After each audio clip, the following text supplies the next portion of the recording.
आदाब अर्ज़ है, अस्सलामु अलैकुम। 19वें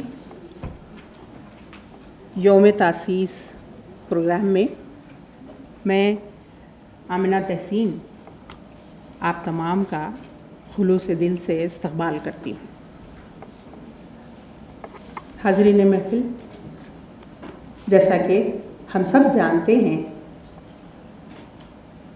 कि 1998 को हिंदुस्तान की तारीख़ में एक नए बाब का इजाफ़ा हुआ, जिसने तालीम की रफ्तार को तेज़ करने में निहायत नुमाया किरदार अगर हम कहें तो बेजाना होगा। वो है मौलाना आज़ाद नेशनल उर्दू यूनिवर्सिटी का क़याम। ये यूनिवर्सिटी पार्लियामेंट के एक्ट के तहत बाकायदा तौर पर 1999 में क़ायम हुई।